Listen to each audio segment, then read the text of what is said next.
Manajemen Pengelolaan Lembaga Pendidikan Kepemudaan Kelompok 12 dengan anggota Mega Utami Putri dan Mudrika Putri.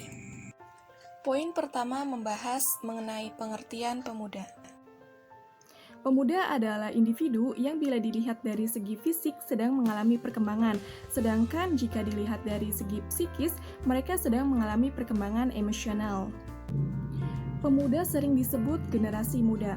Mereka merupakan generasi muda yang akan melanjutkan cita-cita perjuangan bangsa.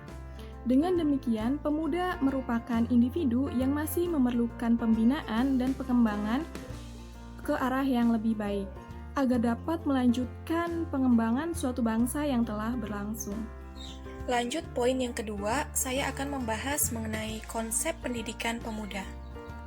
Dari fakta sejarah, pemuda merupakan pelopor perjuangan kemerdekaan Indonesia. Mereka adalah penentu dalam merintis, memperjuangkan, mempertahankan kemerdekaan, dan juga sebagai pelopor pembangunan. Sebab merekalah yang menggantikan generasi sebelumnya untuk memimpin suatu bangsa. Oleh karena itu, generasi muda harus dibekali dengan ilmu pengetahuan yang sesuai dengan tuntutan zaman.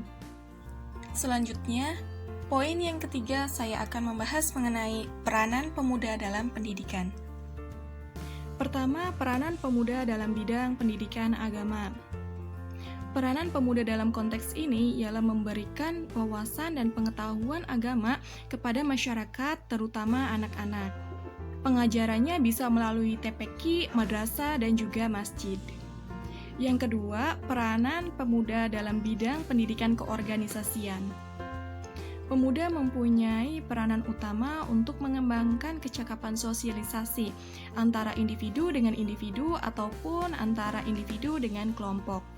Hal ini bisa diwujudkan dengan membentuk organisasi pemuda. Demikian materi yang dapat saya sampaikan.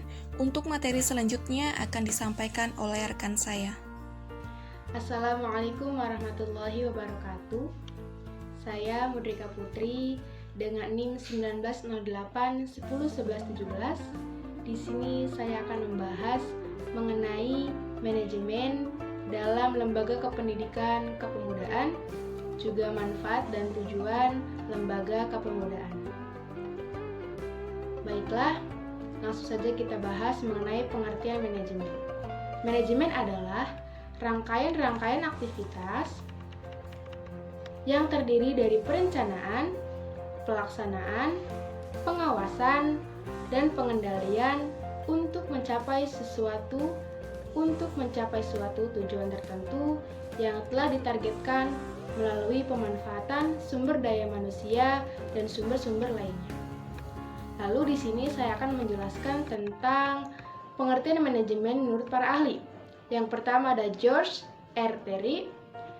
Dia mengatakan bahwa manajemen adalah suatu proses khas yang terdiri dari tindakan-tindakan perencanaan, pengorganisasian, pengarahan, dan pengendalian yang dilakukan untuk menentukan serta mencapai sasaran-sasaran yang telah ditentukan melalui pemanfaatan sumber daya manusia dan sumber-sumber lainnya.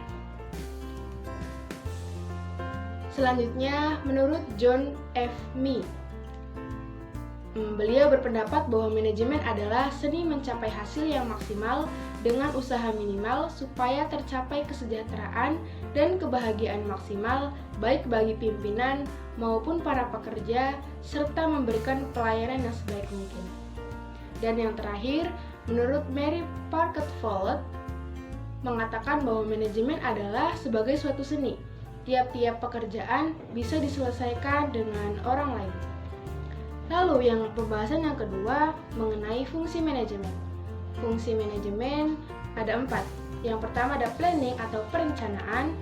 Yang kedua ada organizing atau pengorganisasian. Yang ketiga ada actuating atau pelaksanaan. Dan yang terakhir ada controlling atau kontrol evaluasi. Pembahasan selanjutnya mengenai tujuan dan manfaat lembaga pendidikan kepemudaan.